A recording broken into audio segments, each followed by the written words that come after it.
로보택시 100만 대도 충분히 저는 2030년 전에 이미 가능할 것 같고요. 2030년 전에 휴머노이드 로봇 옵티머스의 100만 대 판매도 가능할 거라고 봐요. FSD 1000만 대 유료 구독자 판매, 이거는 35년까지는 충분히 할 수 있지 않을까. 그 다음에 가장 어려운 것이 여러분, 이 4천억 달러가 넘는 에비타입니다. 지금 140억밖에 안 되거든요. 140억 되는 거를 여러분 4천억의 순이익으로 만들면은요, 기업 밸류에이션이 여기에 멀티플을 20을 할 것이냐, 40을 할 것이냐, 60을 할 것이냐 가 기업 가치거든요. 그리고 4천억 달러가 된다라면 지금보다 테슬라의 주가가 20배 이상 성장하는 것은 어렵지 않게 가능한 거고, 많은 경우에는 40배 이상 갈 수도 있다.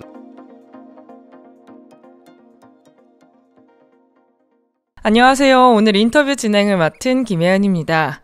오늘은 글로벌 경제와 투자 시장에서 큰 화제를 모으고 있는 테슬라 보상안, 그리고 AI 인프라 패권 경쟁에 관련해서 이야기 나눠볼 텐데요. 오늘 강정수 박사님과 함께 이야기 나눠보도록 하겠습니다. 박사님 안녕하세요. 안녕하세요. 네, 간단하게 소개 좀 해주세요. 네, 이제 송정길 TV에 항상 정기적으로 나와서 많이 아실 텐데, 저는 독일에서 경제학으로 학부하고 석사, 그리고 경영학으로 박사를 했고요.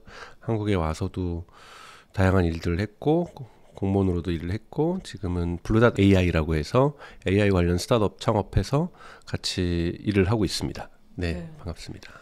박사님, 최근 다시 이슈가 된 머스크의 5,600억 달러 보상안, 이게 추진 배경과 진짜 의미가 뭘까요? 우선은 결과적으로 볼 때 이것이 이루어질 거라고 저는 생각하는데 되게 원더풀하다고 저는 보고 있고요. 투자자들에게도 너무 좋은 소식이고, 이제 뭐 논쟁이 됐던 2016년 보상안, 사실은 일론 머스크는 오랫동안 지금 10년 넘게 월급을 받지 않고 일을 하고 있습니다. 그러면서 대부분 보상안으로 했었던 거고, 2016년의 보상안은 그러니까 주가를 올리면 거기에 대한 상응하는 대응을, 그 주식을 받는 거가 이제 보상안이었는데, 그것이 원래 테슬라의 본사였던 달러웨이 법원에서 문제가 있다고 판단하고, 물론 이것들은 앞으로 계속 재판이 진행될 거겠지만요. 그리고 이 부분도 좀 이슈가 있고, 또 가장 중요한 건 앞으로의 10년 어떻게 일론 머스크의 성과를 측정할 것인가. 일종의 성과급이잖아요. 이 부분에 대해서 이 사회가 많은 논의를 했고, 그래서 10년의 일종의 일론 머스크가 해야 될 일들, 투두에 대해서 정의하고 각각의 12단계로 쪼갰습니다. 12단계로 쪼개가지고 그것을 이룰 경우에, 부분적으로 이룰 경우에 부분적으로 지분을 줘서, 그래서 총 그것을 다 이뤘을 경우에는 이 말씀하셨던 8,500억 달러에 해당하는 주식을 주는 걸로 해서 일론 머스크가 총 25%의 지분을 갖는 걸로 지금 계획을 하고 있습니다. 일론 머스크가 이건 계속 주장해 왔던 거거든요. 왜냐하면 앞으로 휴머노이드 로봇 산업이라든지 로보택시 산업이나 자율주행 산업이 커지게 될 때 25%의 지분은 가지고 있어야 회사의 경영권 방어를 할 수 있다는 주장을 해왔어요. 그래서 그 25%를 근데 그냥 줄 수는 없잖아요. 그러다 보니까, 왜냐하면 추가 주식을 발행해서 주식을 나눠주는 거기 때문에 현재의 주식 가치가 올라가지 않는다고 전제로 깔면은, 현재 지금 테슬라의 주식을 가지신 분들은 17% 이상이 희석된다라고 볼 수가 있어요. 그래서 좋지 않은 거죠. 그런데 일론 머스크의 마일스톤, 12단계로 쪼개져 있는 마일스톤의 핵심을 보면은, 예를 들자면 차량 판매 2천만 대, 그리고 로보택시 운영 100만 대, 휴머노이드 딜리버리죠. 그러니까 이 판매가 100만 대, 그리고 FSD 구독자 1000만 대, 그리고 가장 중요한 거죠. 에비타라고 하죠. 이 감가상각이라든지 기타 이걸 빼놓고의 순이익률, 이것이 4천억 달러가 넘는 수준입니다. 자, 이 부분이, 요것들을 다 이뤄야만 최종적으로는 그 보상을 받게 되는데, 그때 이제 최소 멀티플을 20배로 봐도 뭐 테슬라의 주가는 어마어마하게 오를 거라고 보고 있는 거고, 저는 뭐 한 멀티플 40을 해도 부족함이 없을 정도이기 때문에, 주주들한테는 정말 이걸 이룬다라면 엄청난 테슬라의 주가 상승이 예고가 되고 있는 거고요. 그리고 또 2035년을 기점으로 해서 사실상 경영진의 교체를 이번에 예고했죠. 이 보상안에는 2035년까지 후임 CEO를 물색한다. 그래서 일론 머스크의 시대는, 테슬라의 시대는 어쩌면 2035년까지가 될 가능성이 높다. 물론 최대 주주로는 계속 남아있고 어떤 식으로든지 의사결정에 영향을 미치겠지만, 어떤 실질적인 실행을 함에 있어서는 이미 로보택시와 휴머노이드 시대에 우리 인류가 2035년에 진입한다는 가정하에서, 실제 운영은 애플의 스티브 잡스 이후에 팀 쿡처럼 새로운 경영진이 등장할 거라고 보고 있습니다. 여기서 여러분들이 좀 보셔야 될 것은 2천만 대 팔 수 있을까요? 어려울 것 같은데요. 아니요, 제가 보기엔 가장 쉬운 목표가 네. 2천만 대 판매예요. 왜냐하면 지금 180만 대 정도 팔고 있잖아요. 뭐 이번에 뭐 새로운 모델 나오면 뭐 사이버 캡도 포함입니다. 사이버 캡도 포함하여서 로보택시로 작동되는 사이버 캡까지 내년부터 판매가 된다라면 뭐 1년에 200만 대만 팔아도 곱하기 10이면 2천만 대잖아요. 그래서 저는 가장 쉬운 목표가 2천만 대라고 저는 생각이 들고요. 그리고 로보택시 100만 대도 충분히 저는 2030년 전에 이미 가능할 것 같고요. 2030년 전에 휴머노이드 로봇 옵티머스의 100만 대 판매도 가능할 거라고 봐요. 뭐 2027년부터는 매년 20만 대 생산한다고 하는데요. 뭐 그걸 못 하겠어요. 그리고 조금 어려울 수는 있지만 FST 1000만 대 유료 구독자 판매 이거는 35년까지는 충분히 할 수 있지 않을까. 뭐 그렇게 보고 있는 거고요. 그 다음에 가장 어려운 것이 여러분 이 4천억 달러가 넘는 에비타입니다. 지금 140억밖에 안 되거든요. 140억 되는 거를 여러분 4천억의 순이익으로 만들면은요 4천억 달러를요 기업 밸류에이션이 여기에 멀티플을 20을 할 것이냐 40을 할 것이냐 60을 할 것이냐가 기업 가치거든요. 여기다가 곱하기 2만 해도 8천억 달러잖아요. 곱하기 3하면 1.2조 달러니까 지금 테슬라 기업 가치거든요. 네? 그럼 이것이 20배가 된다라는 것은 어마어마한 테슬라의 성장을 근데 월가에 있는 전문가들도 가장 어려운 미션을 4천억 달러로 보고 있어요. 그리고 4천억 달러가 된다라면 지금보다 테슬라의 주가가 20배 이상 성장하는 것은 어렵지 않게 가능한 거고 많은 경우에는 40배 이상 갈 수도 있다라고 얘기를 하고 있습니다. 대단히 야망이 있는 대단히 높은 수준의 쉽게 이룰 수 없는 목표를 설정해 놨어요. 쉽게 일하고 나서 뭐 180억 가져가세요, 200억 가져가세요가 아니라 그 전까지는 월급 없는 거예요. 물론 CEO로서 CEO가 할 수 있는 경비에 대한 지원을 해줍니다만 월급과 보너스 없이 10년을 견뎌야 되는 거죠. 물론 단계별 성과이기 때문에 단계별로 주식이 지불이 됩니다만 이런 식으로 설정을 하는 것은 앞으로 성장에 대한 자신감을 이사회랑 지금 일론 머스크가 합의한 거고 물론 지금 이 안은 11월에 개최될 걸로 지금 거의 확정된 이 주주총회에서 최종적으로 결정이 나야 됩니다. 이사회만 결정한다고 될 수 있는 것이 아니기 때문에 그래서 주주총회에서도 주주 입장에서도 이렇게 되면은 테슬라 주가가 20배, 뭐 40배, 60배 오를 수 있는데 본인은 그 전까지 보상을 안 받겠다고 하는데 반대할 이유가 저는 별로 없을 거라 보거든요. 물론 이 주식 주주총회에서 안정적인 결정을 위해서 이번에 일론 머스크가 또 추가로 주식을 매입을 했잖아요. 그것은 이제 그걸 통해서 이제 일론 머스크의 주식 소유율은 테슬라 소유 지분은 15%가 됐거든요. 이제 15%가 됐기 때문에 나머지 동의들을 이끌어낼 수 있다라면 이번에 조건부 보상안은 통과가 될 거라고 보고 있는 거고 이 조건부 보상안이 만들어지고 이 조건부 보상안이 잘 통과될 수 있도록 주주총회에서 안정적인 우호 지분을 마련하기 위해서 일론 머스크가 추가 지분을 좀 확보하고 이런 과정들이 지금 테슬라의 랠리라고 할 수 있는 요즘 주가 상승들이 나타나고 있는 근본적인 원인이라고 볼 수가 있습니다. 그럼 또 그렇게 말씀하신 것처럼 일론 머스크가 최근 이렇게 많이 사들였잖아요. 네. 그러면서 테슬라 주가가 이렇게 급등하는 모습을 보였는데 이게 일시적인 현상이라고 봐야 될지 이게 장기적으로 테슬라 주가가 급등할 수 있는 이게 원동력을 제공했다고 봐야 될까요? 제가 지난번에 여기 나와서 말씀을 드렸는데 앞으로는 그렇게 부정적인 소식이 별로 없다. 부정적인 소식은 일론 머스크가 또 정치한다고 밖으로 나가서 하다가 트럼프랑 싸우고 깨갱할 때 정도가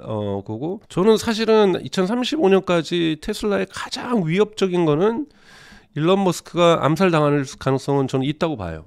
진짜요? 네, 이번에 뭐 찰리 코크도 마찬가지고 충분히 정책 갈등 속에서 일론 머스크가 표적이 될 수 있기 때문에 그럴 가능성은 좀 남아 있다라고 생각이 드는데요.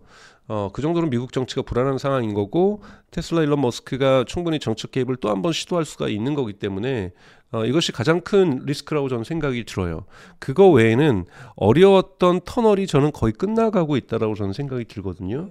그런 부분에서 이번에 매입한 것도 주주총회에서의 보상안이라든지 이번에 18개에서 19건의 안건이 통과될 거로 보고 있어요. 예를 들면 테슬라가 X.AI에 이런 그룹을 만드는 곳이죠. 지분 그러니까 투자를 하는 것 이런 것들이 안건으로 상정되고 있고 여러 가지 안건들에 대한 테슬라의 앞으로의 운명이 있을 때 대단히 중요한데요. 이런 것들이 결정될 거라고 이번 보고 있는데요. 이 주총의 안정적인 지분을 확보하기 위해서 주식을 매입한 것도 있지만 경영진들이 볼 때 앞으로 테슬라가 상승 곡선을 탈 거라는 신뢰감, 그러니까 자신감 속에서 이거를 구매를 한 거라고 볼 수가 있잖아요. 그러지 않고서야 지금 구매를 할 리가 없죠.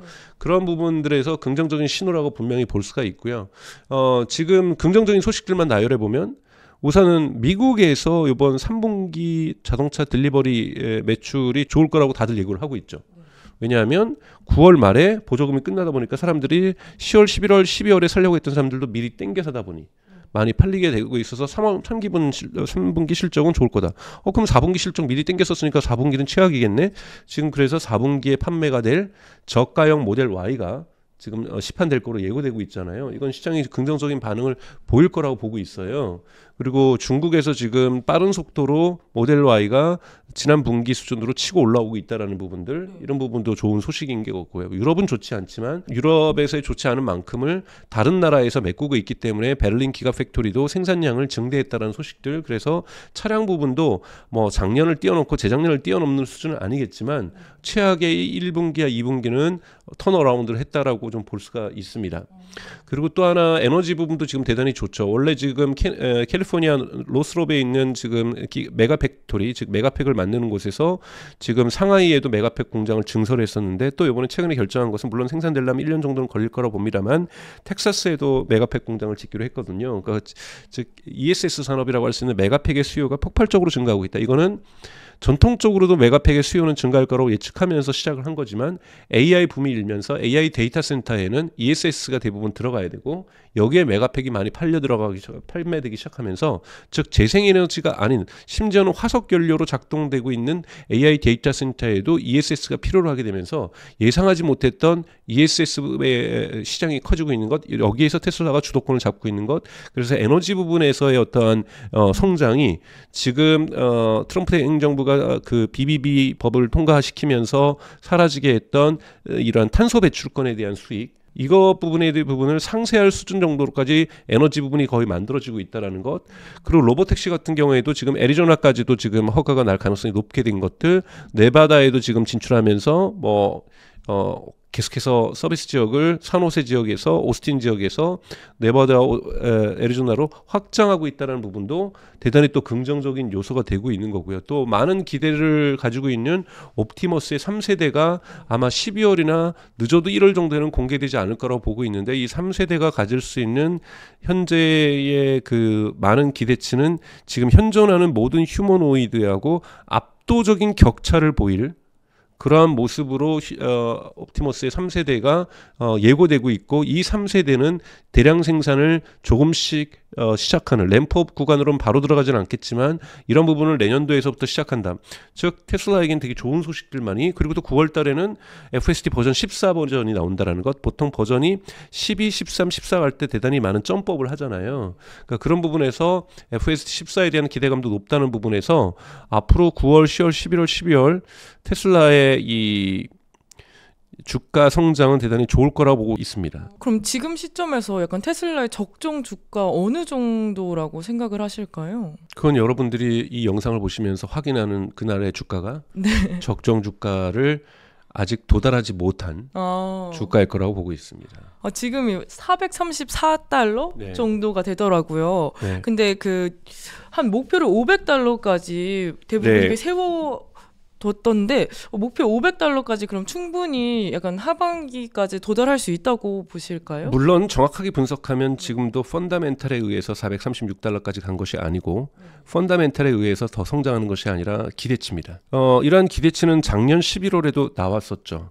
작년 11월에 트럼프 대통령이 당선이 되면서 테슬라 주가가 사상 최고치를 찍었었잖아요. 그때는 펀다멘탈하고 아무런 관계가 없는 그 기대치에 대한 뿜뿌 현상에 의해서 주가가 급등을 했던 거고 그것은 당연하게 주가가 다시 하락할 수밖에 없는 펀더멘털이 받쳐주지 않았기 때문인 거고요. 지금은 펀더멘털이 매우 근접해 있고 펀더멘털이 들어오기 시작하고 있어요. 물론 지금도 성장하는 이끄는 가장 큰 힘은 기대치라고 볼 수 있습니다. 하지만 로보택시가 실제로 오스틴에서 다니고 있고 산호세에서 작동하고 있고 그리고 네바다에도 진출이 되고 있고 애리조나도 진출이 목전에 두고 있다는 것. 이런 부분에서 대단히 펀더멘털이 받쳐주기 시작하고 있다는 거고 제네레이션 옵티머스 3.0에서 까지는 안 가지만 2.5 정도가 지금 보여지고 있다는 것들 그리고 신차들이 계속해서 언론의 눈에 띄면서 신차 테스트 중인 것들이 나오고 있고 그리고 FSD 버전은 아마 이 영상을 보실 때쯤은 버전이 업그레이드 되지 않을까 싶어요.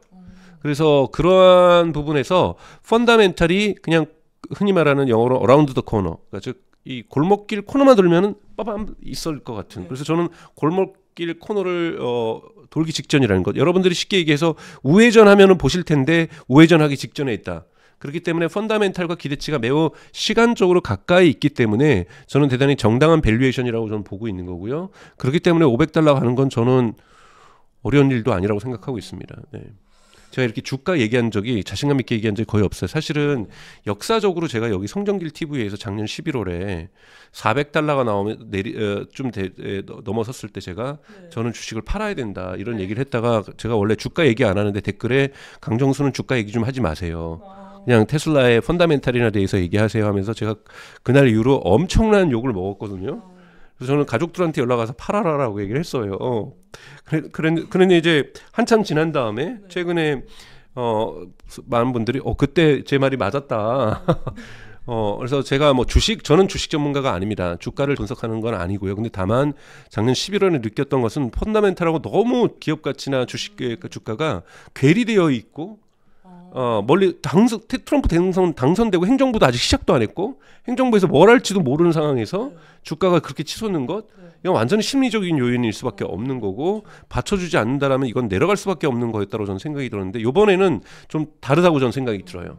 그렇기 때문에 물론 또 한 번 흔히 말하는 주식 분석, 차트 분석 전문가들은 박스권을 돌파했지만 또 다른 박스권을 구성할 수 있다 이런 주장들을 하시는데요. 전 그분들 말도 맞을 수도 있고 안 맞을 수도 있고 저는 그런 부분에 대해서 말씀을 드릴 수는 없어요. 하지만 현재 나오고 있는 펀더멘털의 변화상으로는 충분히 테슬라의 밸류에이션은 상승 국면으로 들어가고 있는 것이 저는 맞다라고 생각을 하고 있습니다. 또 이제 중국 로봇 기업들이 급성장하고 있잖아요. 네. 테슬라 옵티머스가 이들과 또 어떻게 경쟁을 해서 또 우위를 점할 수 있을까요? 지금 우선 기술 격차에서 테슬라의 옵티머스가 산업용으로 쓸 수 있는 로봇에서는 가장 가까이 있습니다. 이거는 테슬라를 제가 거품을 들여서 막 하입해가지고 과장하고 막 이렇게 말씀을 드린 게 아니라요. 여러분 뭐 이번에 뭐 중국에서 보셨던 것처럼 뭐 쿵푸하는 그 로봇 발길로 차도 어떻게 그렇게 빨딱빨딱 일어나는지 넘어져도 일어나고 글쎄요라 뭐 이것처럼 계속해서 일어나는 모습인데요.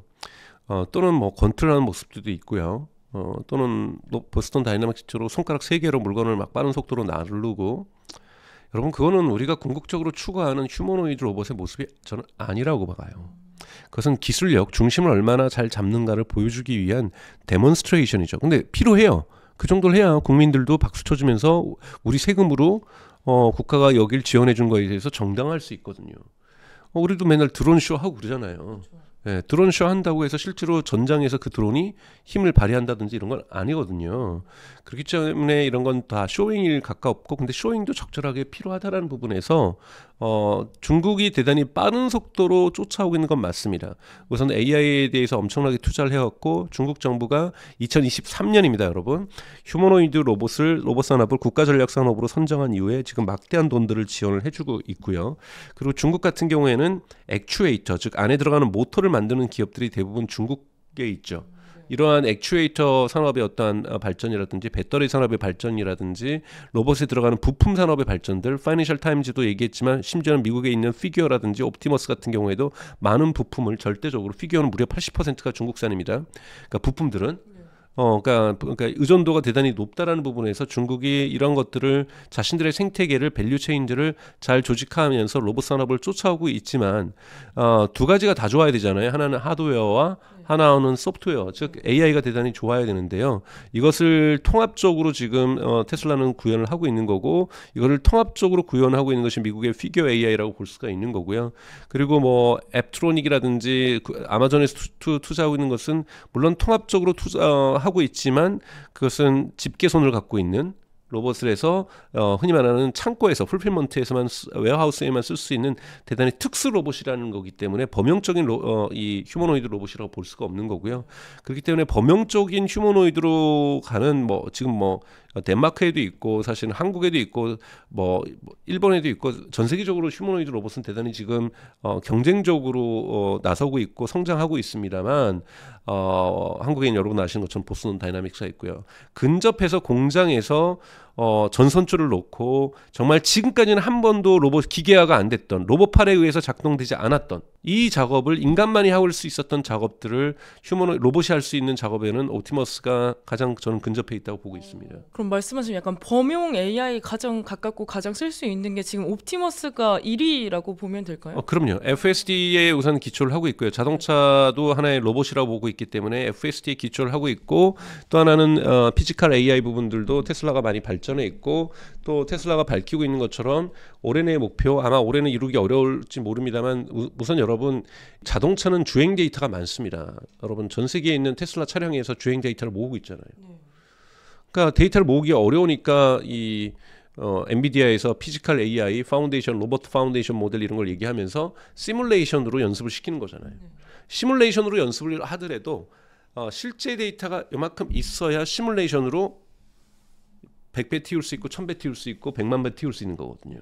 그러면 실제 데이터를 그러니까 합성 데이터로 학습을 하는 건 나쁘지 않습니다. 합성 데이터 즉 AI가 만든 데이터를 가지고 휴머노이드가 AI를 발전시키는 거죠. 이것이 엔비디아가 갖고 있는 구상인 거고 또는 이제 삼성전자가 투자하고 있고 엔비디아가 투자하고 있고 소프트웨어가 투자하고 있는 스킬드 AI 같은 경우도 이제 그런 경우죠. 소프트웨어 그러니까 AI가 AI를 학습시키는 좀 이런 구도라고 볼 수가 있는데요. 그럼에도 불구하고 실제 데이터가 조금씩은 필요한데 여러분 그래서 테슬라라든지 중국이라든지 또는 한국도 마찬가지인데 이상한 헬멧을 끼고 있고 이상한 장갑을 끼면서 이 연습을 하는 것이 이러한 학습 데이터를 생성시켜주고 있는 거거든요. 근데 지금 테슬라가 하고 있는 것은 그것도 중요하지만 그거는 이제 흔히 말하는 스케일 대량화를 하기가 되게 어렵죠. 체육관에 20만 명 모아놓을 수도 없는 거고. 그래서 지금 테슬라가 지금 진행하고 있는 것이 결국은 이것도 물리적 AI라는 피지컬 AI의 한 장르라고 볼 수가 있는데 유튜브 영상 보면서 학습하는 거. 유튜브에서 예를 들면 자전거 타이어 고치는 거, 신발 자동차 타이어 고치는 모습을 본다. 그럼 그 모습만으로 저렇게 하면 되겠구나 해서 학습이 된다. 이거는 공감각이라든지 거리감이라든지 이런 입체적인 사고력이 다 필요한 거잖아요. 그 중에서 지금 1인칭 관점에서 찍은 영상, 유튜브 영상 별로 많지 않죠. 1인칭은 저의 눈으로 보는 방식으로 실상을 보는 것. 이거 같은 경우에 지금 테슬라가 학습을 할 수 있는 수준까지 왔다고 얘기를 하고 있고 올해 목표가 3인칭 관점, 일반 카메라로 찍은 이런 부분에서도 그 깊이를 알아내고 그 물리적인 그 관계들을 알아내면서 학습을 시키겠다고 얘기를 하고 있습니다. 그런 면에서 저는 이건 뭐 내년 정도는 가능하지 않을까 싶기도 하고요. 그래서 소프트웨어 부분에서도 테슬라가 많이 앞서 있다는 말씀 좀 드리고 싶습니다. 그럼 10년 뒤에 약간 테슬라를 바라볼 때 가장 큰 리스크가 있다면 뭐가 있을까요? 테슬라의 리스크는 예나 지금이나 앞으로나 일론 머스크입니다. 일론 머스크의 말일까요? 그렇죠. 저는 중국의 경쟁자가 될 수 없다고 보고요. 미국의 GM이나 포드가 될 수는 없다고 보고요. 그나마 중국하고 경쟁할 수 있는 전기 자동차 회사하고 경쟁할 수 있는 유일한 기업은 저는 테슬라를 제외하고는 현대기아 자동차라고 생각을 해요. 워낙 여러분 중국 자동차 산업 위기라고 하는데 이번에 뮌헨에서 있었던 독일어로 IAA 여기 자동차 전시에서도 사람들의 평가가 내가 독일에 왔는지 중국에 왔는지 모른다 할 정도로 정말 중국의 자동차들이 파산 공세를 하고 있죠. 그들은 그러니까 이 이윤에 대해서 별로 신경 쓰지 않아요. 그거는 정부가 해줄 일이고 신속하고 빠르게 모델 가지고 지금 유럽을 공략하고 있고 브라질을 공략하고 있고 인도네시아를 공략하고 있고 말레이시아를 공략하고 있죠. 그래서 미국도 언젠가는 공략을 할 거라고 봐요. 멕시코를 통해서. 그러니까 이런 식으로 지금 이번에 뭐 경주에서 10월 30일 날 경주에서 자동차 부분과 관련된 타협안이 있을 수도 있는 거고요. 없을 수도 있는 거고요. 그래서 중국의 전기차 물리적인 하드웨어로서의 전기차 만드는 속도는 정말 어마어마하고 여기 혁신력은 저는 현대기아차가 정도가 겨우 견뎌낼 수가 있다라고 저는 생각이 들어요. 하지만 GM이나 뭐 포드 뭐 이런 미국의 크라이슬러 지금은 스텔란티스죠. 또는 독일의 폭스바겐, 벤츠, BMW, 프랑스의 르노라든지 뭐 이런 데는 저는 경쟁 상대가 될 수가 전기차 부분에서는 아직까지는 한계가 있죠. 근데 중국 기업도 그리고 현대 기아차도 문제가 되는 것이 자율주행이죠. 자율주행은 아마 서구권에서는 테슬라의 로보택시하고 구글의 웨이모 그리고 이 중국에서는 뭐 여러 경쟁사들이 있죠. 샤오미도 있을 수 있고 또 화웨이도 있을 수 있고 바이두도 있을 수 있고 위라이드라는 스타트업도 있을 수 있고 여러 가지가 중국의 기업들 일부하고 결국은 미국의 기업들이 지금 현재는 재편할 수밖에 없는 상황. 현대자동차가 인정하고 싶지 않지만 요즘 최근에 고임원진들이 인정하고 있는 것은 자율주행에서 실패했다라는 것. 이걸 어떻게 반전시킬 것인가 저는 뭐 노력할 거라고 보고 있고 성공하길 바라고 있습니다만 반전이 그렇게 쉽지 않죠. 그래서 분명하게 이제 EV 시장에서 전기차 정도 시장에서 그러니까 인텔리전스 V, 그러니까 일렉트릭 인텔리전스 V, 그러니까 즉 전기차와 AI의 결합된 차량만이 시장에서 살아남을 수 있는 시장으로 저희는 진입하고 있다라는 부분에서 테슬라가 이런 부분에서 명확한 경쟁 우위를 가지고 있다라고 보고 있습니다. 그래서 여기에 중국차도 리스크가 될 수 없다라는 거고요. 경쟁 관계는 있겠지만 유일한 테슬라의 리스크 요인은 여러분도 제가 앞부분에도 반복했던 일론 머스크입니다. 그럼 지금 시점에서 테슬라를 매수하는 게 좋을까요? 아니면 조금 조정이 온 다음에 매수를 하는 게 좋을까요? 저는 항상 주식을 매도하라 매수하라는 말은 안 합니다만 저는 DCA라는 방법을 항상 선호합니다. 저 개인이 얘기 되면은 흔히 말하는 달러 코스트 에버리지라는 방법이죠. 그래서 항상 매달 얼마씩을 사는 거죠. 그래서 요즘처럼 미친 것 같다. 자산 시장이 그럴 때는 좀 50%를 줄입니다. 매달 사는 돈에서.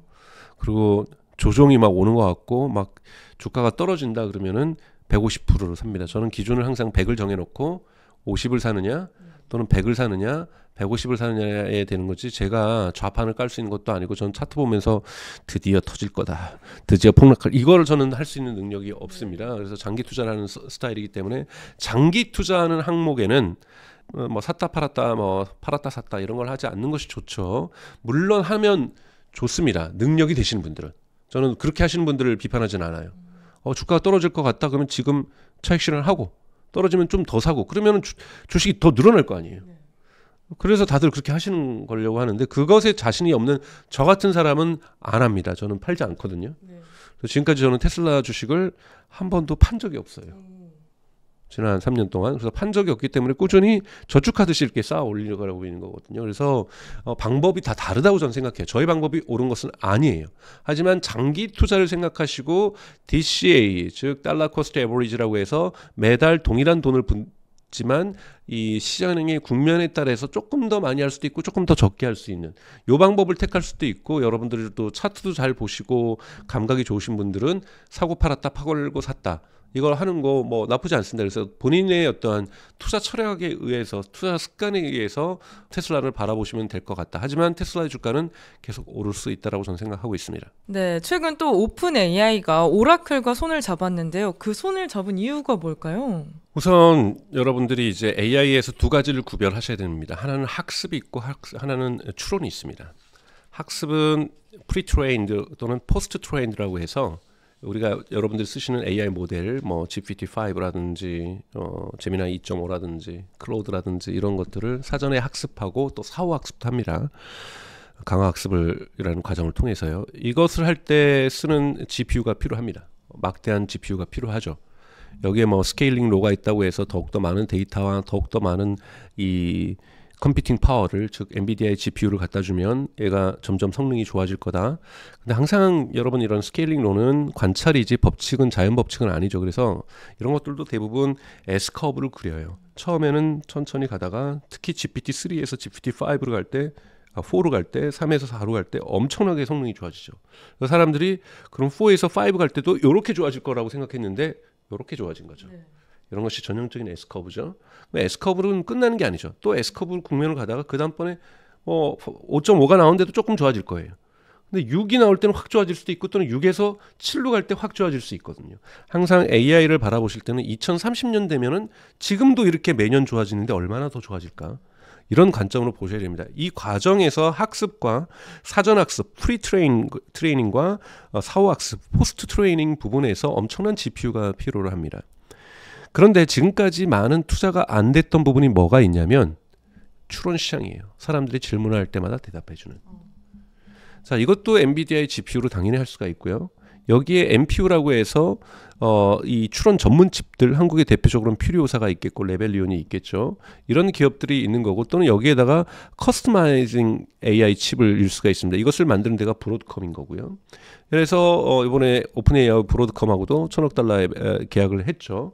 자, 요런 부분들을 해가지고 그렇다고 해서 이 브로드컴에서 설계하는 이 ASIC 반도체라고 하는 것이 추론만 하는 건 아니에요.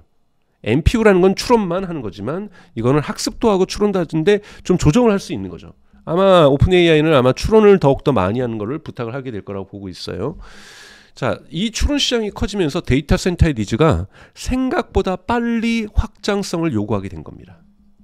이것이 가장 큰 첫 번째 이유죠. 그래서 지금 노르웨이에도 10만 개가 들어가는 걸 짓겠다고 얘기를 한 거고, 그 다음에 아랍에미리에이트에도 50만 개 H100이 들어가는 걸 짓겠다고 얘기한 거고, 이 촬영이 있는 오늘 새벽에 엔비디아가 오픈 AI에 1,000억 달러를 투자하겠다 그러면서 이것이 여러분 10기가와트에 필요한 데이터 센터를 짓겠다라는 겁니다. 2026년 하반기부터죠.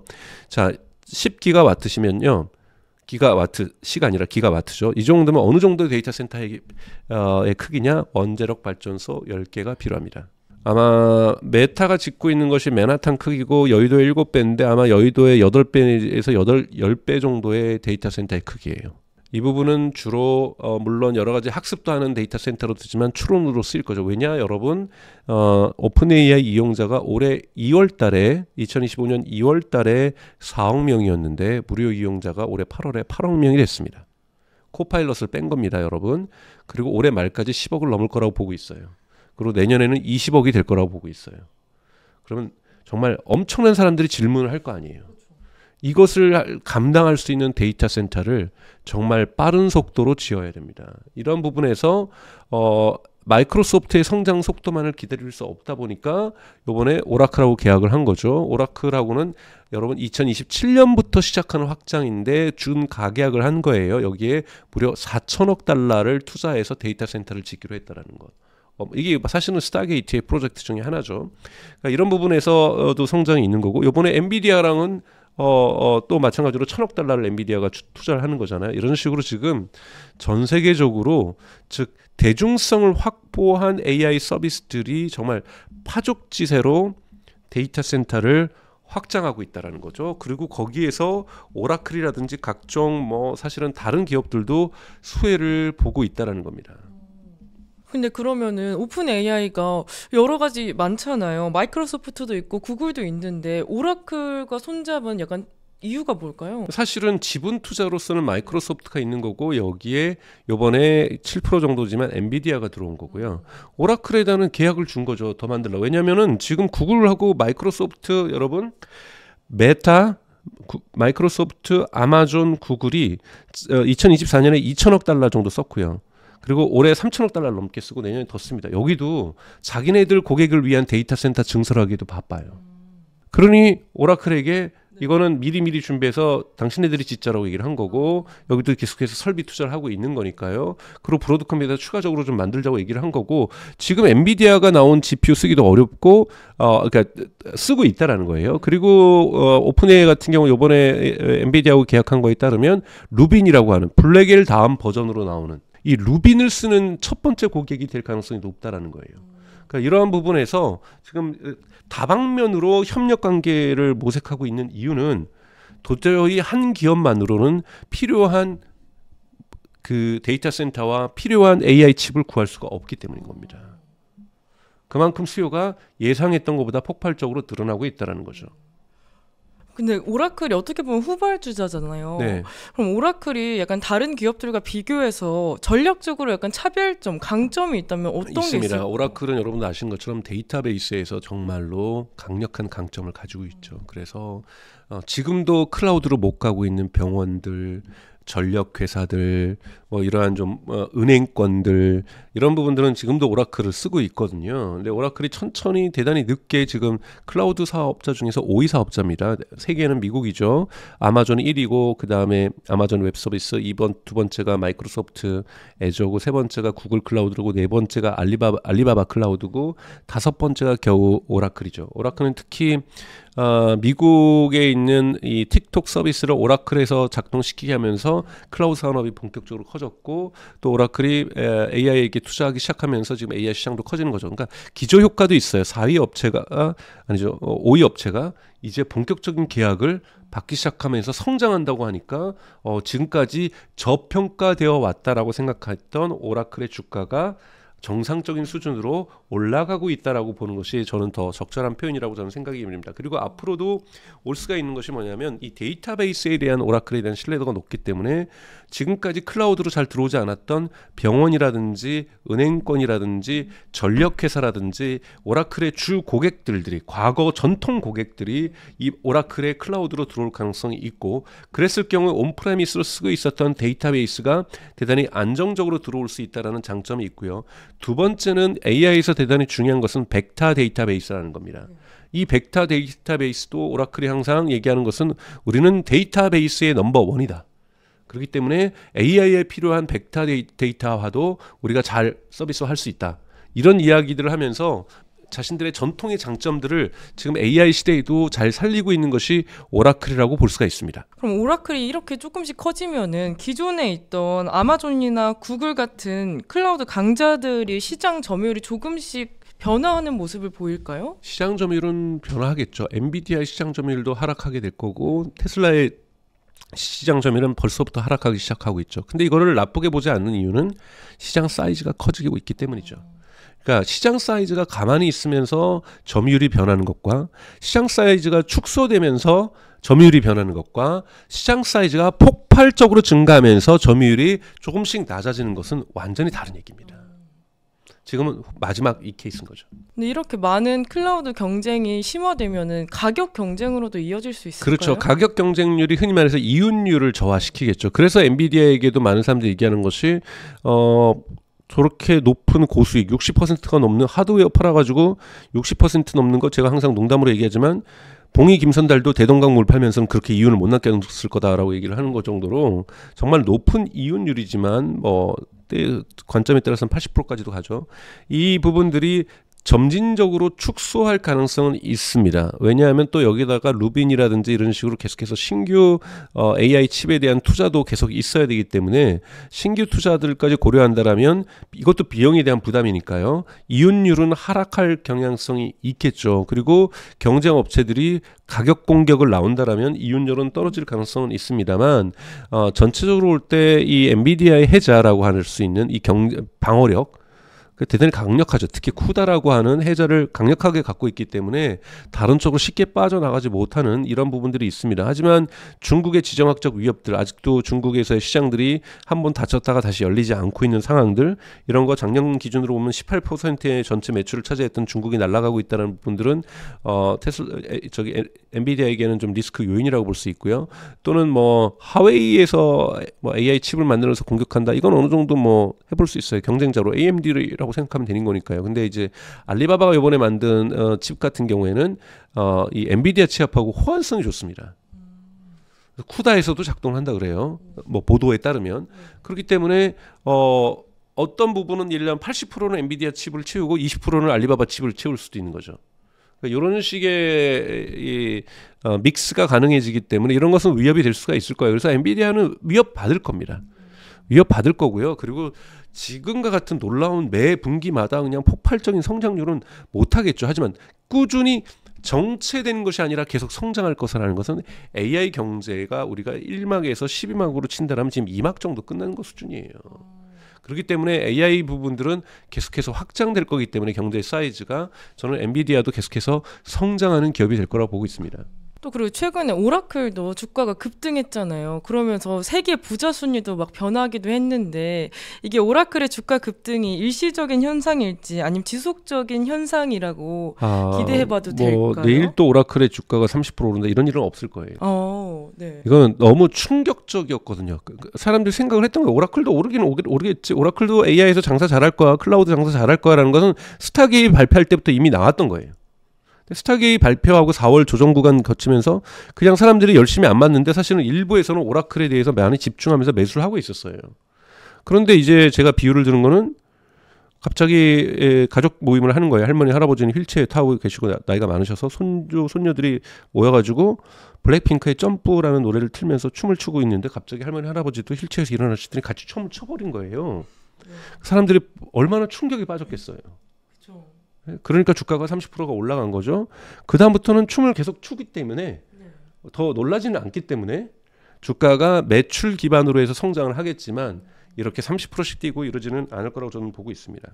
그럼 오라클만의 차별성이 약간 장기적으로 보면은 차별성이 아닐 수도 있나요? 오라클의 차별성은 제가 아까 말씀드렸던 전통적인 데이터베이스에서의 장점과 이걸 통해서 쌓은 이 보안을 중심으로 여기고 있는 병원이나 이 은행권이나 이 전력회사 같은 데서의 브랜드의 어떤 오라클이라는 브랜드가 주는 신뢰도 이것이 오라클의 무기인 거고 이 신뢰도를 안고서 이들을 클라우드 쪽으로 가져갈 거라는 부분에서의 성장 가능성은 분명히 존재하고 있지만 사실 이 사이즈보다 더 큰 것은 지금 오픈AI랑 협력하면서 지금 만들어가는 사이즈가 더 크다라는 거고요. 그래서 매출들은 꾸준히 30% 20% 증가하게 될 것 같아요. 앞으로 투자하는 것만큼.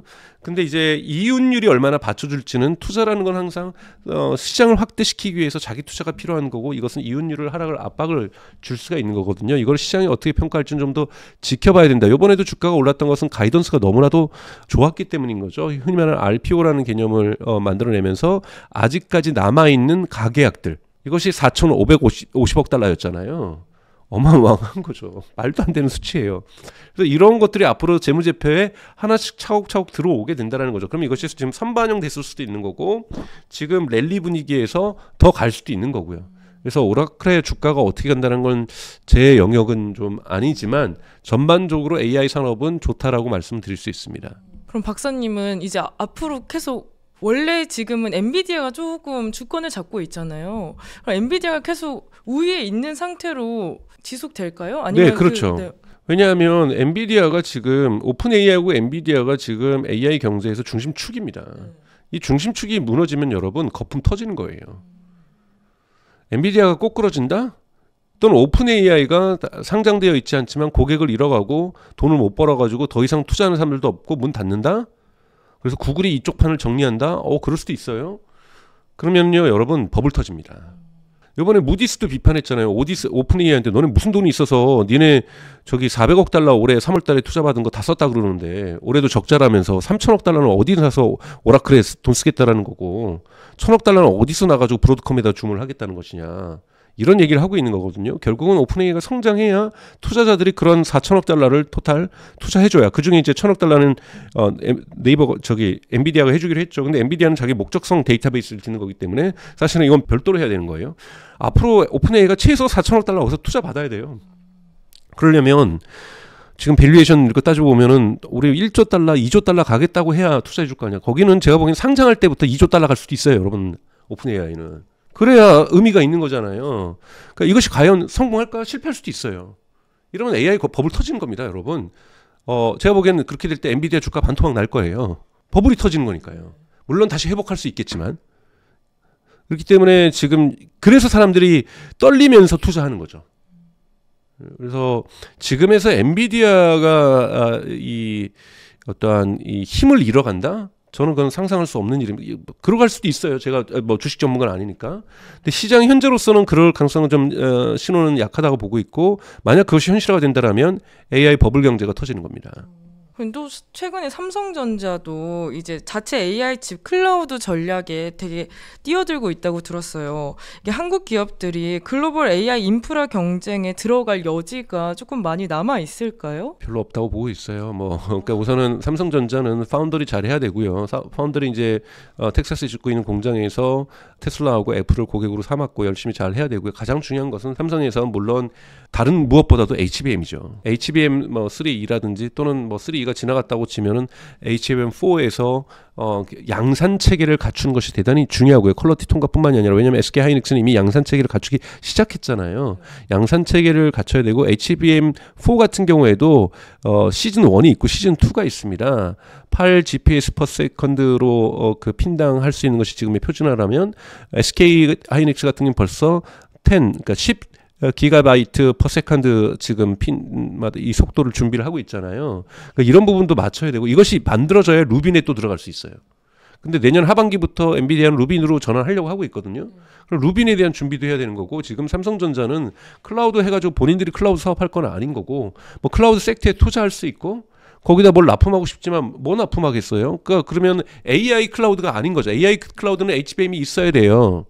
그러니까 이런 부분에서 뭐 GDDR7 이런 것도 물론 지금 엔비디아가 하려고 하고 있어요. 이건 근데 중국 지향성이 있는 거고요. 그렇기 때문에 오히려 삼성전자가 집중해서 반드시 해결해야 될 두 가지 최대의 전략적 과제가 있는 것은 하나는 파운더리고 하나는 HBM이라고 볼 수 있습니다. 또 AI 하면 한국 기업이 네이버를 빼놓을 수 없잖아요.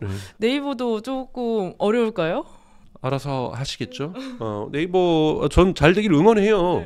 근데 잘 되기 응원하는 것하고 여러분 현실적으로 AI 퍼포먼스를 갖다가 만들어내는 것. 이번에 LG 엑사원 같은 경우에는 영국의 증권거래소하고 이 주식 분석과 관련된 이 보고서 분야와 관련돼서 협업하기로 했어요. 이런 비즈니스를 만들어내야죠. 본인들 서비스에도 지금 AI 브리핑이라든지 AI 탭은 내년에 들어오겠다고 얘기를 하고 있는데 잘 만들면은 가능성이 있겠죠.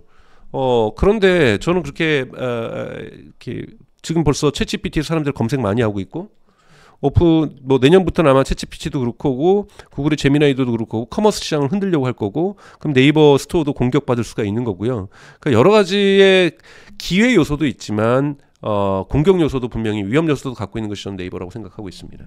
그럼 앞으로 1, 2년 안에 AI 인프라 기업 중에 가장 유망하다고 보시는 기업이 있을까요? 아니 뭐 코웨이브라든지 뭐 지금 빅테크의 7개 기업이라든지 뭐 이런 기업들 다 유명하죠. 그래서 사실은 유명한 기업들 20, 30개 저는 된다고 생각이 들어요. 근데 그렇다고 여러분들이 20, 30개 다 투자할 거 아니잖아요. 선택과 집중하셔야죠. 예, 그래서 유망한 기업은 많아요. 이 랠리가 지속되는 동안 상승할 기업들은 많습니다. 하지만 랠리가 끝나가 될 때쯤부터는 코어에 있지 않는 기업들은 먼저 떨어지겠죠. 그래서 물론 랠리를 곧 뭐 10월 달이면 꺼질 거다, 11월에 꺼질 거다, 12월에 꺼질 거다, 1월까지 갈 거다 많은 주장들이 있지만 여러분들이 이제 단기 투자를 하실 거냐, 장기 투자를 하실 거냐, 또는 사고 팔면서 장기 투자를 하실 거냐 여러 가지 투자 전략을 선택을 해야 되는데 좋은 주식들 많죠. 뭐 바이오도 좀 있고 뭐 여러 가지가 있습니다만 여러분들이 단기간에 오를 수 있는 분에 집중하시는 분들하고 또 장기간에 오를 걸 또 집중하시는 분들이 있잖아요. 그래서 지금 AI 관련주들은 저는 엔비디아만 사도 된다고 보고 있고요. 개인적으로는 팔란티어만 사도 된다고 보고 있고요. 테슬라만 사도 된다고 보고 있고요. 이런 부분에서 여러분들이 확장하시는 전략들은 충분히 찾을 때는 대단히 많다라고 보고 있습니다. 저는. 네, 최근 엔비디아, 삼성, LG, 아마존 같은 글로벌 빅테크 기업들이 AI 로봇 스타트업에 대규모 투자를 단행하고 있는데요. AGI라는 용어가 자주 사용되는 것 같아요. 이 AGI, 이게 무슨 말이고 어떤 내용을 포함하고 있을까요? Artificial General 인텔리전스라고 얘기를 하는 거죠. 특히 이제 미국에 있는 기업들의 AGI를 향해서 많이 달려가고 있습니다. 그러니까 아직 모든 학자들이 동의하는 AGI라는 개념은 없습니다. 근데 우리가 그냥 평균적으로 얘기를 한다라면 모든 인지의 영역에서 인간을 뛰어넘는 뭐 수리적 영역이라든지 뭐 논리적 영역이라든지 감성적 영역이라든지 이런 부분에서 모든 것에서 인간을 뛰어넘는 것을 AGI라고 얘기를 하죠. 그래서 이런 AGI를 향해서 달려가고 있고 뭐 나는 AGI 불꽃을 보았네 뭐 이런 논문들도 나오고 뭐 이런 것들 지금 구글의 딥마인드의 하사비스라든지 또는 엔트로픽의 CEO라든지 또는 오픈AI CEO라든지 뭐 마이크로소프트의 무스타파 그러니까 AI 총괄하시는 분들 이런 분들 대부분 AGI를 얘기를 하고 있고 유일하게 메타의 그 AI를 총괄했던 라쿤 같은 경우에는 AGI는 불가능하다고 얘기를 했었지만 그러다 보니까 현재 AI의 수장이 메타 같은 경우에도 AGI를 추구하는 사람으로 바뀌고 있고 미국은 정말 하나의 어떻게 보면 디지털 갓, 그 디지털 신이죠. 이런 걸 만들겠다고 하니까 어마어마한 돈들을 지금 투자하는 거고 신이 나온다니까 모든 걸 정리할 수 있겠다니까 지금 천문학적인 액수들이 지금 마구마구 들어가고 있는 것이죠. 이런 부분들이 또 구현되는 것은 우리 서비스에도 구현될 거고 자율주행 차량에도 구현이 될 거고 로봇에서 구현될 수도 있겠죠. 이러한 지능이 있어야 결국에는 물리적인 것을 제어할 수가 있기 때문에 이런 AGI에 대한 열풍이 지금 많이 불고 있는데요. 한쪽에서는 특히 올해 4월 달에 프린스턴 대학교에서 나왔던 연구에서는 AGI 그거는 자꾸 마일스톤으로 우리가 도달해야 될 목표로 생각하지 말아라. 프로세스다. 그러니 오히려 AI는 노멀 테크놀로지하고 같다. 전기라든지 이런 거랑 똑같은 거다. 그래서 조금 더 다르게 접근해야 된다. 즉 디스토피아, 유토피아 자꾸 얘기하는데 그런 거 얘기하지 말고 전기 나왔을 때 당시에서도 유토피아, 디스토피아 얘기했다. 그런 것처럼 좀 다르게 볼 필요가 있다. 이런 주장들도 나오기 시작하고 있고 중국은 다른 정책을 가져가고 있습니다. 중국은 AGI를 추구하려고 하지 않아요. 겉으로는. 중국은 특정 기업들에게만 AGI가 됐던 뭐가 됐던 간에 AI 모델을 발전시켜라. 그래서 알리바바라든지 딥시크라든지 뭐 바이트댄스라든지 이런 데서만 바이두라든지 이런 데만 연어들을 열심히 하고 나머지 기업들은 이것의 애플리케이션 응용 서비스를 만드는 데 집중해라. 대표적으로 텐센트 너네는 AI 모델 만들지 말고 만든 것 같고 응용 서비스 만드는 거에 노력을 해라. 그래서 AI 플러스라고 하는 정책을 지금 추구하고 있죠. 그래서 대단히 농민들에게 도움이 되는 AI, 가난한 사람들에게 도움이 되는 AI 뭐 이런 식의 어떤 정책을 피고 있습니다. 그래서 AGI를 중심적으로 가져가고 있는 건 미국이라고 여러분 볼 수가 있다. 이렇게 저는 평가할 수 있습니다. 네. 그럼 AGI가 미국에서 상용화 되려면은 얼마나 시간이 걸릴까요? 저는 그런 걸 얘기하는 것 자체가 헛소리라고 생각해요. 네. AGI가 언젠간 올 겁니다. 언젠간 오는데 그것이 2030년에 온다, 2035년에 온다. AGI가 안 돼도 세상은 AI 경제로 진화하고 있습니다. 그리고 세상은 AI 경제로 발전할 거예요. 네. 휴머노이드 로봇은 옵티머스가 작동되고 판매가 된다고 해서 AGI라고 얘기할 필요도 없고 그냥 옵티머스를 우리가 쓰는 겁니다. 공장에서 노동을 대체하는 거고 우리가 로봇택시를 타면서도 AGI라고 얘기할 필요가 없어요. 로봇택시로 사고 없이 안전하게 인간보다 운전 잘 하면 되는 거잖아요. 얘가 노래는 잘 못하네? 그럼 어때요? 그럼 AGI는 모든 면에서 인간보다 뛰어난 거잖아요. 운전만 잘하면 되는 거잖아요. 특수 목적에서 일 잘하면 되는 거고 로봇 같은 경우 전기줄 배선 작업 잘하면 되는 거고 에어컨 잘 고치면 되는 거고 물건 잘 조립하면 되는 거잖아요. AGI일 필요 없다라고 저는 생각해요. 그렇기 때문에 물론 인간이 저는 AGI 시대가 안 올 거라고 단언하는 것이 아닙니다. 근데 아까 전에 말씀드렸던 것처럼 S커브, AGI로 가는 길도 S커브를 계속 그리면서 갈 거라는 거예요. 한번 쭉 올라오면서 AGI가 다 온 것 같은데 갑자기 완만해지고 또 갑자기 점프를 하니까 AGI가 올 것 같은데 다시 완만해지고 이러면서 그 길을 가는 프로세스에 있는데 이 중간중간에도 쓸 수 있는 AI 기술이 엄청나다라는 거죠. 또 이제 삼성하고 엔비디아가 투자한 스킬드 AI가 이제 모방 학습의 한계를 지적하면서 어포던스 학습을 약간 강조했다고 들었어요. 이게 구체적으로 어떤 차이가 있는 걸까요? 우선 스킬드 AI라는 회사가 어떤 회사인지를 볼 필요가 있고요. 스킬드 AI는 말씀하셨던 것처럼 엔비디아에도 투자했고 삼성도 투자를 했고 삼성도 뭐 하드웨어 쪽으로는 레인보우 로보틱스도 투자를 했고 다방면으로 지금 투자를 하고 있죠. 근데 스킬드 AI는 조금 다른 접근법을 가지고 있어요. 그걸 여러분들 구별하시는 게 중요합니다.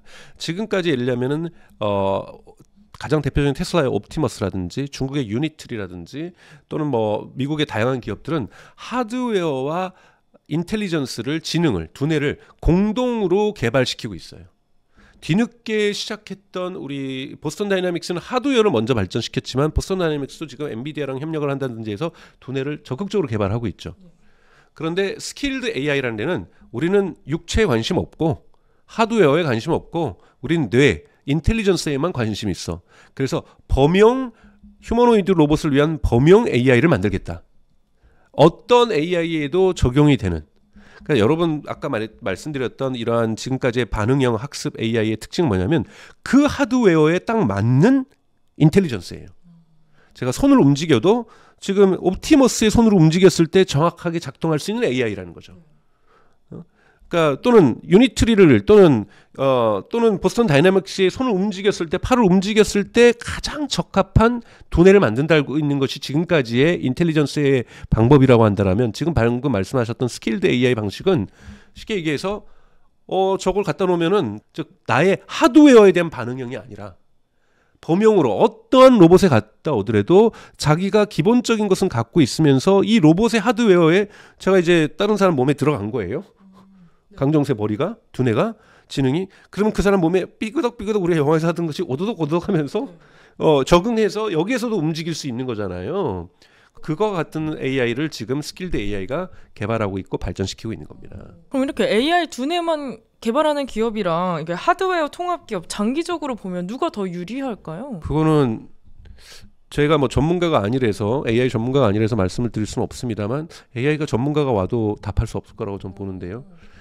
왜냐하면 저는 AI로 이러한 휴머노이드 시장으로 가는 데서는 다양한 길이 있을 거라고 봐요.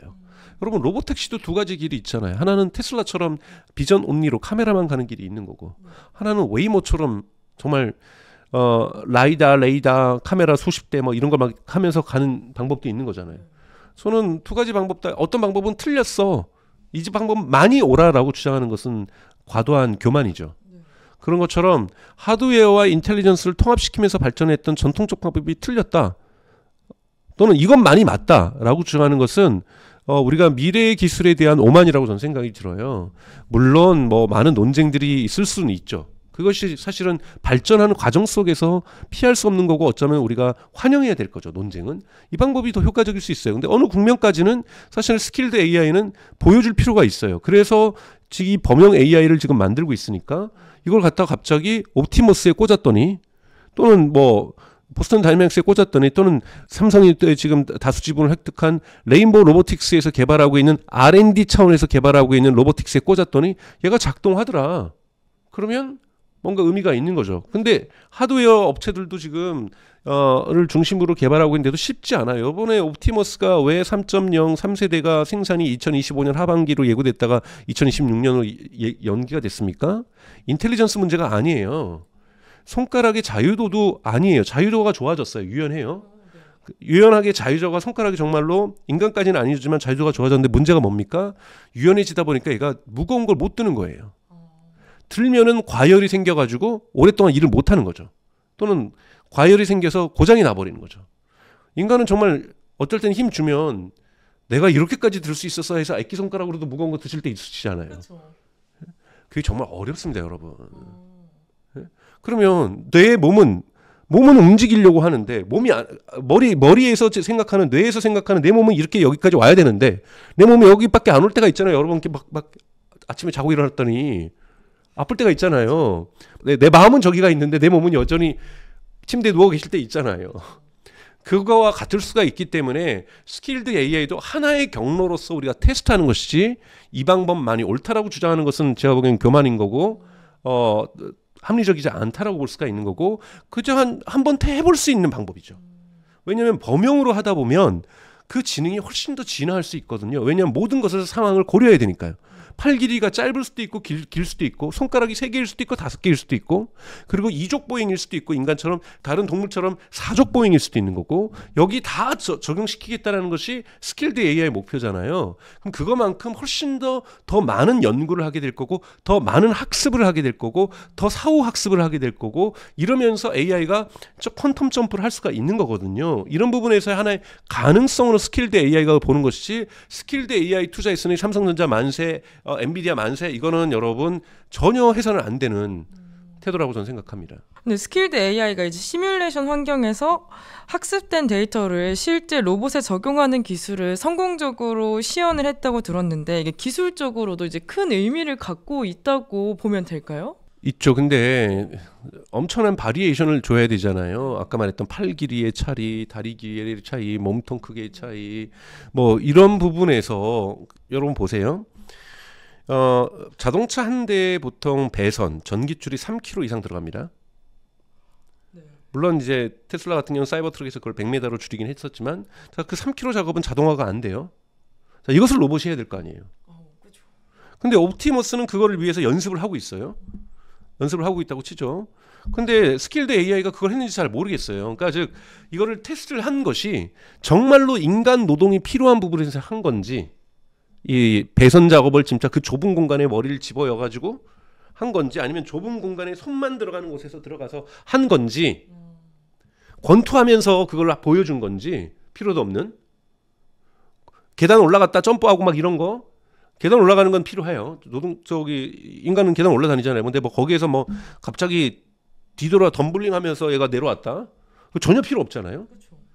이런 부분에서 이걸 했는지 이거를 갖다가 구별하는 게 중요하다는 거예요. 시뮬레이션도. 그러니까 정말로 인간의 노동을 지금까지는 로봇 팔로 할 수 있었던 건 다 로봇 팔로 대체하고 있어요. 그래서 중국에서 나오는 게 다크 팩토리잖아요. 거긴 로봇으로만 진행되는 층과 구간은 불을 꺼놓고 작업을 하는 거예요. 그래도 생산이 돌아가는 거예요. 그만큼 자동화가 요즘 비율이 대단히 높아지고 있습니다. 한국도 그렇고요. 근데 절대적으로 로봇으로 자동화할 수 없었던 레인보우에서 판매하는 것의 100%는 인간이 다 할 수 있는 것들이에요. 그거를 지금 다 로봇을 하고 있단 말이에요. 근데 인간만이 할 수 있는 것을 레인보우 로보틱스는 못 하고 있단 말이에요. 인간만이 할 수 있는 것. 죽었다 깨나도 인간만이 할 수 있는 거. 근데 지금 휴머노이드 시장이 들어가려는 시장은 여러분 죽었다 깨나도 인간만이 할 수 있는 거예요. 집에서도 우리가 휴머노이드 로봇 들이려는 게 뭐예요? 차 끓여와. 우리 고양이한테 습식캔 줘. 저희 털 좀 이렇게 털 좀 털어 해줘. 이게 어떻게 지금 로봇 팔로 되겠어요? 그러다 우리 고양이 죽죠. 예? 이걸 지금 휴머노이드 로봇에 시키려고 하는 거예요. 한 번도 로봇이 할 수 있을 거라고 상상하지 못했던 영역. 그래서 시뮬레이션요 이제 시작이에요. 걸음마 단계예요. 그러니까 지금 휴머노이드 옵티머스 같은 경우에도 무거운 걸 못 들어서 팝콘이나 나르고 있고 쓰레기 다 보면 뭐 쓰레기 안에 뭐 아무것도 없는 것 같아. 뭐 비닐만 가득 들어있는 쓰레기 봉투 나르고 있고 그거 수레바퀴 하고 이거 얼마나 가벼워요. 이것만 하고 있잖아요. 근데 당장 우리가 집에서 청소하려면 막 무거운 것도 들어야 되고 TV도 막 옮겨놓고 해야 되고 냉장고 밑에 들어갔으면 냉장고 살짝 들어가지고 뭐 좀 빼야 되고 이런 쪽으로 아직 가고 있지 못하다라는 거예요. 그래서 아직 휴머노이드가 갈 길 대단히 크다. 그래서 휴머노이드가 하는 많은 노이즈가 뭐냐면 필요도 없는 덤블링하고 필요도 없는 마라톤하고 로봇에게 여러분 마라톤 시킬 거예요? 아니에요. 필요도 없는 발레하고 사실 옵티머스도 좀 그런 거 보여주죠. 발레를 왜 해요 도대체? 물론 이제 균형 감각을 보여주려고 했던 거예요. 그런데 그런 것을 보여주기 위한 퍼포먼스지 인간의 노동을 대체하는 거랑은 관계 없다. 뭐 그런 걸 해야지 차라리 내과 가가지고 작살 들고 있다가 물고기를 잡는다든지. 저기 여러분들이 집에서 텃밭 가꾸는데 와서 도와줘 해가지고 텃밭 같이 가꾸든지 이런 걸 해야 되는 거죠. 이런 것을 시연하는 시뮬레이션에 성공했다. 그래서 텃밭은 다 마스터했다. 그러면 이제 놀라운 거죠. 그래서 텃밭을 할 수 있는 로봇에다가 스킬드 AI가 만든 요번에 AI 것을 다 집어였더니 텃밭과 관련된 모든 노동은 얘가 다 할 수 있더라. 이러면 엄청난 성과죠. 전혀 그것이 아니다라는 겁니다. 아직은. 네, 말씀하신 것처럼 이제 투자자 관점에서는 아직 AI 로봇이 아직 완전 초창기 단계로 보이잖아요. 네. 그래서 투자 기회가 있다면 어떤 기업에 좀 주목을 해보면 좋을까요? 뭐 저야 테슬라죠. 근데 왜냐하면 테슬라도 아직 여러분 마켓을 형성한 것이 아니에요. 우리가 테크놀로지를 바라볼 때 마켓을 형성한 테크놀로지가 있고 마켓을 형성하지 않은 테크놀로지가 있어요. 로봇팔 또는 코봇이라고 하는 협력 로봇이라는 것은 마켓을 형성하고 있고 엄청나게 성장하고 있는 겁니다. 이건 휴머노이드 로봇이 아니에요. 우리가 룰 베이스로 다 세팅한 대로 커피 끓여오는 거, 피자 만드는 거, 그건 자율적 AI가 들어가 있는 것이 아닙니다. 몇 센치 움직이면 팔이 얼마 내려가고 이거 다 자동화 시켜놓은 거예요. 인간이 다 그 프로그래밍 해서. 이런 것은 마켓을 형성하고 있죠. 휴머노이드 로봇은 아직까지 인류에서 시장이 형성되지 않은 거예요. 그리고 이 시장을 형성하는 테크놀로지 아직 시장이 등장하지 않았습니다. 그렇기 때문에 옵티머스 3까지 합쳐서도 다 마켓을 형성하지 않은 것이기 때문에 위험합니다. 그래서 이럴 때는 분산 투자하는 것이 맞죠. 만약에 정말로 휴머노이드 로봇에 투자하고 싶으시면. 그러니까 그런 방법을 선택하는 것을 저는 추천을 드리고요. 그래서 휴머노이드 로봇은 미래 산업이지 아직까지 현재형 ING 진행형 산업은 아니다라는 말씀입니다. 근데 만약 로봇 산업이 커지고 굉장히 발전하게 되면은 뭐 소프트웨어라든지 뭐 센서 그런 부품들 중에 어떤 밸류체인이 그래서 이제 그 밸류체인 중에서 네. 이제 관련주 테마주들이 이제 막 나오는 거죠. 아직 시장도 형성 안 됐는데 테마주들 쏟아지고 있는 것들이 이제 전형적인 저는 한국이라고 저는 생각이 들어요. 가장 중요한 것은 AI 때도 마찬가지로 칩입니다. 반도체죠. 그러니까 이번에 삼성전자가 텍사스에서 테슬라랑 만들기로 하는 AI6 칩. 그럼 어디에 들어갑니까, 여러분? 테슬라 차량에도 들어가지만 옵티머스에서 들어가요. 자, 일론 머스크가 지금 12단계의 이 조건부 보상안을 받았단 말이에요. 여기에서 휴머노이드로 판매가 몇 대입니까? 100만 대잖아요. 그럼 100만 대의 칩이 들어가겠죠. 200만 대가 되면 200만 대의 칩이 들어갈 거고 1억 개가 되면 1억 개의 칩이 들어가겠죠. 그리고 이 친구를 운영하기 위해서도 연결되어 있겠죠. 데이터 센터가 필요하겠죠. AI 추론 칩이 필요하겠죠. 여기에 엔비디아도 들어가려고 해서 내년부터 TSMC에서 생산되는 것이 토르 칩입니다. 엔비디아도 이 칩 만들어요. 엔비디아가 왜 휴머노이드가 넥스트 로봇이 넥스트 엔비디아의 미래다 얘기를 했겠어요? 그 로봇에다가 다 칩 팔기 위해서인 거죠. 이게 가장 큰 밸류 체인입니다. 여기에도 배터리 들어갈 거예요. 근데 현재 배터리는 아니에요. 브렉스루를 만들어야 돼, 누가. 전고체가 됐든 뭐가 됐든. 왜요? 배터리가 오래 못 들어가니까 지금 유니트리 같은 경우에 2시간밖에 못 쓰잖아요. 옵티머스 몇 시간 쓴다는 얘기도 안 해요. 왜요? 자동차처럼 많이 들어가면은 배터리 걱정 안 하죠. 근데 몸통 요 조그만 데 들어가야 되는데 1시간 일하고 엄마 배고파요 그러면 어떻게 해요? 공장에서 일 못 하는 거잖아요. 아니면 수십 대를 사야 되고 뭐 인간 2명 교체하는데 이럴 수는 없는 거거든요. 여러 가지 브렉스루가 나올 겁니다. 배터리에서 브렉스루가 나오면 그 주식 중요한 거죠. 테마주가 아니라 이건 휴머노이드 시장에서 되게 중요한 거죠. 액추에이터를 지금 테슬라 같은 경우 납품을 받으려다가 이건 도저히 그 아까 말했던 무게를 못 견디니까 본인들이 직접 만들겠다고 얘기를 하잖아요. 그 액추에이터에 당연히 히토류 들어갑니다. 히토류도 대단히 의미 있을 수가 있고 히토류 더 많이 쓰이겠죠. 왜요? 수만 개의 모터가 액추에이터가 휴머노이드 한 대 들어가요. 여기 히토류 얼마나 들어가겠어요. 전기차도 히토류 없으면 불가능한 것처럼 히토류 업체를 여러분들이 찾아보셔도 되는 거고. 그러니까 너무 아직 시장이 시작되지도 않았는데 테마주 한다는 건 저는 웃기다라는 거예요. 오히려 그럴 거 있으면 기회비용 생각하셔서 지금 성장하고 있는 AI 주들 여기에 투자하는 것이 저는 더 맞다라고 생각합니다. 네, 오늘 강정수 박사님과 함께 이제 테슬라의 미래 그리고 AI 인프라 판도 변화 그리고 로봇 산업의 투자 기회까지 폭넓게 이야기해봤는데요. 박사님 그럼 저희 성공의 진심인 구독자분들께 한 말씀만 부탁드립니다. 지금 대단히 주식시장이 자산시장이 과열되고 있고 두려울 정도로 상승하고 있죠. 이럴 때일수록 계속 공부하셔야 됩니다. 계속 공부하시면서 성정길 TV 채널을 통해서 여러분들 공부하시는 구독자 여러분들이 되시기를 바라면서 저는 마치도록 하겠습니다.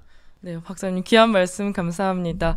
끝까지 시청해주신 시청자 여러분 감사하고요. 구독과 좋아요, 알람 설정 잊지 마시고 저희는 다음에 또 알찬 주제로 찾아뵙겠습니다. 감사합니다. 고맙습니다.